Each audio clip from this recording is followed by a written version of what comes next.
La nuit était dense, enveloppant le petit village comme une couverture d'ombre. Le vent sifflait entre les arbres noueux, portant avec lui des murmures indéchiffrables qui semblaient naître de l'obscurité elle-même. Au cœur de ce village, oublié par le temps, il existait un lieu que personne n'osait traverser, l'ancien pont de pierre qui s'étendait au-dessus d'une rivière silencieuse et obscure. Son arche usée par le temps résistait encore, mais les habitants croyaient qu'une force bien plus ancienne et menaçante y résidait.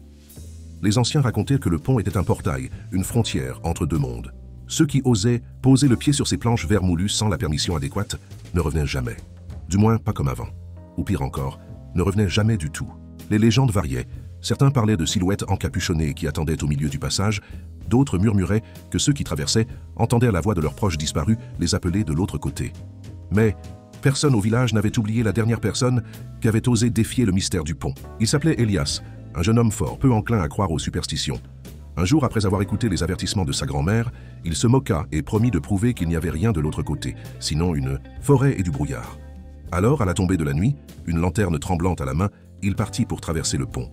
Ceux qui vivaient près de la rivière affirmèrent avoir entendu un bruit étrange cette nuit-là, quelque chose entre un hurlement lointain et un cri étouffé. La lumière de la lanterne vacilla une dernière fois, puis s'éteignit. On ne revit jamais Elias. Le lendemain, quelques hommes rassemblèrent leur courage et s'aventurèrent jusqu'à la rive, mais tout ce qu'ils trouvèrent fut la lanterne renversée, encore allumée, et des empreintes de pas qui s'arrêtaient exactement au milieu du pont. Depuis ce jour, plus personne n'osa le défier.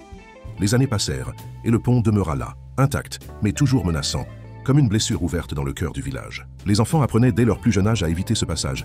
Les voyageurs étaient avertis de prendre des détours plus longs, et les anciens observaient avec inquiétude chaque fois que le brouillard devenait plus épais autour du pont. Jusqu'au jour où un nouveau nom se murmura parmi les curieux. Quelqu'un qui ne croyait pas aux légendes, et qui s'apprêtait à défier l'inconnu. Son nom était Elena. Contrairement aux autres habitants du village, elle ne portait pas le poids de la peur dans son cœur. Depuis son enfance, elle avait entendu les histoires sur le pont, sur Elias et les disparus, mais elle n'avait jamais cru aux malédictions ni aux hantises. Pour elle, tout cela n'était qu'un prétexte pour maintenir le village dans l'isolement et la crainte. Mais quelque chose se produisit, poussant Elena à traverser. Son petit frère, Samuel, avait mystérieusement disparu dans la forêt. Des recherches furent organisées, des groupes se formèrent, mais aucune trace de l'enfant. Tous évitèrent de poser les yeux sur le pont, mais elle savait que c'était là qu'elle devait chercher. Cette nuit-là, alors que tout le monde dormait, Elena prit une lanterne, serra son manteau contre elle et marcha avec détermination vers la rivière. Le vent semblait souffler plus, fort à mesure qu'elle approchait, et le bruissement des arbres résonnait comme des murmures. Mais elle n'hésita pas. Lorsqu'elle atteignit l'entrée du pont, un frisson parcourut son échine.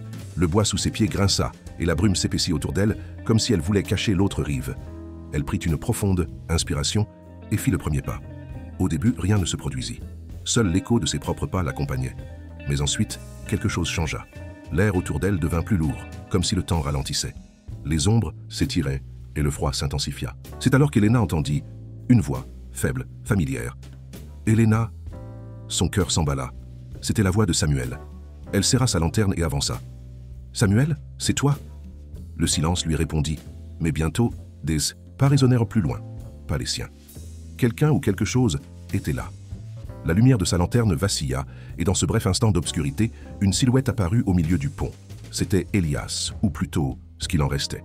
Ses yeux étaient vides, son visage pâle, son expression absente. Il ouvrit la bouche comme pour parler, mais aucun son n'en sortit.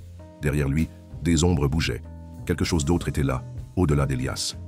Elena se figea. Son instinct lui criait de fuir, mais elle ne pouvait pas abandonner Samuel. Alors la silhouette d'Elias leva le bras, pas vers elle, mais vers le bout du pont, vers l'autre côté. Elena sentit le poids de ce choix. Avancer ou reculer. Son frère se trouvait au-delà de ce voile obscur. Mais qu'y avait-il d'autre qui l'attendait là-bas? Elle inspira profondément, resserra sa prise sur la lanterne et fit un pas de plus. C'est alors que tout autour d'elle changea. Elena sentit le froid s'intensifier dès qu'elle fit un pas de plus. L'air autour d'elle semblait plus dense, et le pont derrière elle commença à disparaître, avalé par une brume épaisse et sombre. Désormais, il n'y avait plus de retour possible.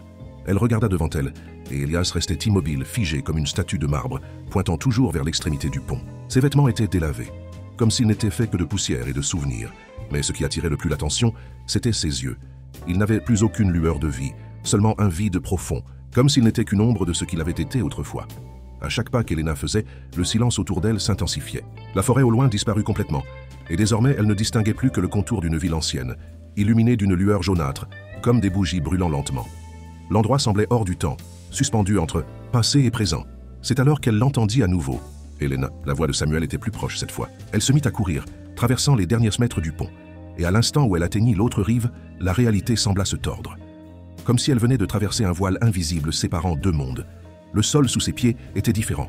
Une pierre ancienne, usée par le temps. Des rues s'étendaient devant elle, mais elles n'étaient pas ordinaires. Elles étaient pavées d'un matériau brillant, comme si elles étaient faites d'étoiles tombées du ciel. Et tout autour, de petites maisons de pierre formaient un labyrinthe de ruelles et de passages qui semblaient bouger d'eux-mêmes. Elena scruta les environs, cherchant un signe de Samuel, quand elle vit quelque chose qui la fit frissonner. Il y avait des gens ici, ou du moins, quelque chose qui leur ressemblait. Ils marchaient lentement, comme s'ils ne la voyaient pas. Leurs visages étaient flous, indistincts, comme des peintures inachevées. Certains murmuraient des paroles incompréhensibles, d'autres erraient sans but, prisonniers de cet espace hors du temps. Elle voulut les appeler, leur demander où elles se trouvaient, mais une présence derrière elle la fit se retourner. Elias était toujours là, mais à présent, il ne ressemblait plus à une simple ombre.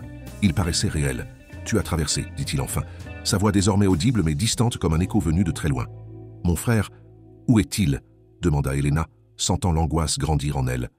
Elias ne répondit pas, immédiatement. Il leva les yeux vers le ciel, un ciel sans étoiles, sans lune, un immense vide. Ici marchent ceux qui ont été oubliés, finit-il par dire. Ceux qui ont traversé sans permission, ceux qui ont été appelés. Si ton frère est ici, c'est parce qu'il a été choisi. Un nœud se forma dans la gorge d'Elena. Choisi pourquoi? Elias ne répondit pas. Il se contenta de tourner les talons et de commencer à marcher. Sans autre choix, Elena le suivit. À chaque pas, la ville semblait se transformer autour d'eux, comme si elle était vivante. Des portes apparaissaient là où il n'y avait que des murs, et certaines rues disparaissaient entièrement. C'était un labyrinthe dénué de toute logique, un lieu qui défiait les lois du monde réel. Puis, enfin, ils s'arrêtèrent. Devant eux, une immense porte de fer. Gravé sur sa surface, un symbole qu'Elena ne reconnaissait pas, mais qui, d'une certaine manière, lui semblait étrangement familier. C'est alors que, de l'autre côté de la porte, elle l'entendit. « Elena, aide-moi. » Samuel. Son cœur s'emballa. Elle se précipita contre la porte, tentant de l'ouvrir, mais elle était trop lourde. Elias resta impassible. « Si tu traverses cette porte, rien ne garantit que tu pourras revenir. » Elena le fixa, ses yeux brûlants de détermination. « Alors je trouverai un moyen. » Elle prit une profonde inspiration, posa ses mains sur le fer glacé et poussa. Dès que la porte s'ouvrit, une rafale de vent sombre l'enveloppa et tout autour d'elle disparut. Elena sentit son corps aspiré dans l'obscurité, et puis il n'y eut plus rien. Elena sentit son corps être aspiré par l'obscurité dès qu'elle traversa la porte. C'était comme si elle tombait dans un abîme sans fin, sans sol, sans mur, seulement une sensation de vertige infini. Le vent murmurait autour d'elle, apportant des voix lointaines, des fragments de mots qui n'avaient aucun sens. Puis soudainement tout s'arrêta. Elena ouvrit les yeux et réalisa qu'elle n'était plus dans la cité de pierre. Autour d'elle, une vaste plaine vide s'étendait à perte de vue. Le sol était un reflet noir, comme si elle marchait sur un immense miroir qui ne reflétait rien d'autre que l'obscurité. Elle fit un pas en avant et ressentit quelque chose d'étrange. Il n'y avait aucun écho, aucun son. C'était comme si elle marchait dans un espace hors du temps, un endroit qui n'aurait jamais dû exister. C'est alors qu'elle l'entendit à nouveau. « Elena !» La voix de Samuel était plus proche cette fois. Elle se retourna brusquement et, à l'horizon, vit une silhouette. Samuel. Son frère était là, immobile, la regardant avec une expression confuse. Mais quelque chose n'allait pas. Il semblait incomplet. Ses yeux étaient vides, sans éclat, et son corps était enveloppé d'ombres qui se mouvaient comme des serpents autour de lui. Il essaya de faire un pas vers elle, mais hésita, comme si quelque chose le retenait en cet endroit. « Samuel !» Elena courut vers lui, mais à peine s'approcha-t-elle qu'une force invisible la projeta en arrière. Elle s'effondra sur le sol glacé et sentit un frisson lui parcourir l'échine. Samuel leva lentement la main et pointa quelque chose derrière elle. Elena se retourna et vit une silhouette émerger de l'obscurité. Une forme haute, sans visage, recouverte d'un manteau noir, avançait lentement dans sa direction. L'air s'alourdit et Elena sentit son corps trembler involontairement. La présence de cette entité était étouffante, écrasante, comme si elle drainait tout l'espoir autour d'elle. « Il appartient désormais à cet endroit », déclara la voix de l'entité profonde, comme si elle provenait des entrailles même de la réalité. Elena sentit la colère monter en elle. « Non, il ne t'appartient pas !»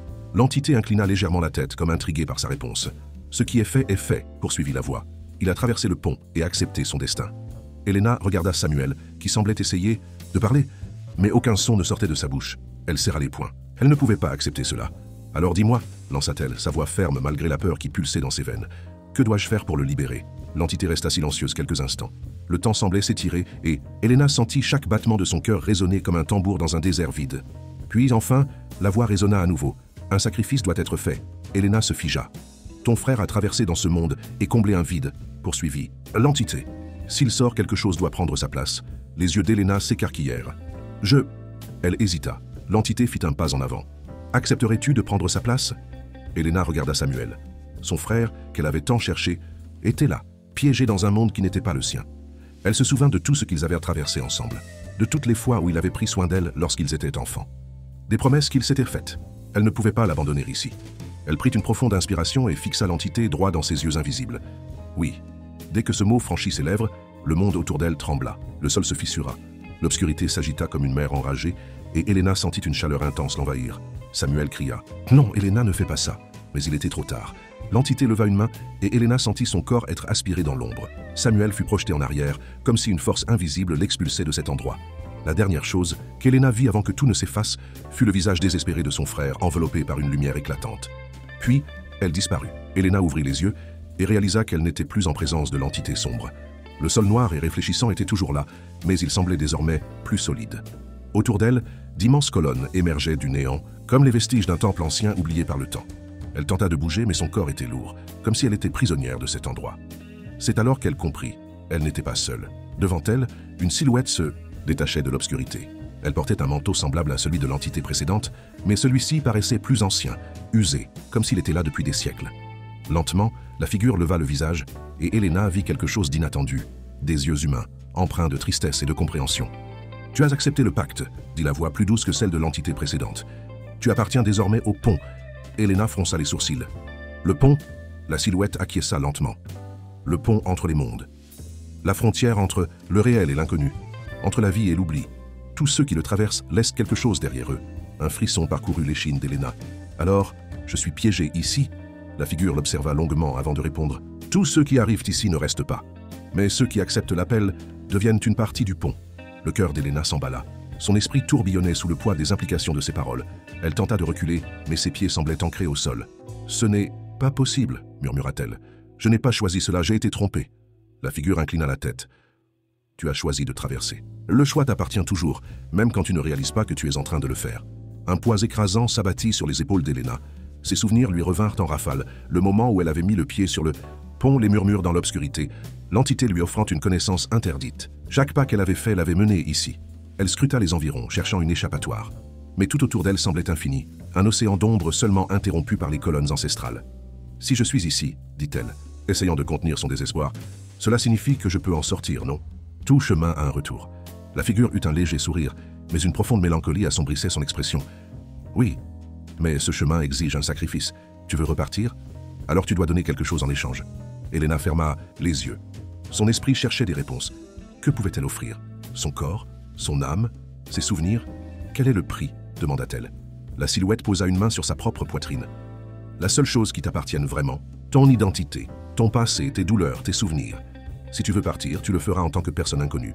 Comme si tu n'avais jamais existé. Le sang d'Elena se glaça. Être libre, mais au prix d'oublier qui elle était, abandonner tout ce qu'elle avait vécu, elle hésita. Son regard balaya les ombres autour d'elle, puis revint sur la silhouette en face d'elle. « Qui es-tu » murmura-t-elle. La figure baissa son capuchon, révélant un visage jeune, mais marqué par le temps. « Je suis celui qui a fait ce choix avant toi. Un jour, moi aussi, j'ai voulu traverser, mais je suis resté. Maintenant, je suis le gardien. » Un frisson parcourut le corps d'Elena comme une décharge électrique. Le destin du pont était désormais entre ses mains. Elle pouvait payer le prix et oublier qui elle était, ou rester devenant à son tour une partie de ce lieu entre les mondes. Elle prit une profonde inspiration, son esprit tourbillonnant de pensées contradictoires. Puis, elle fit son choix.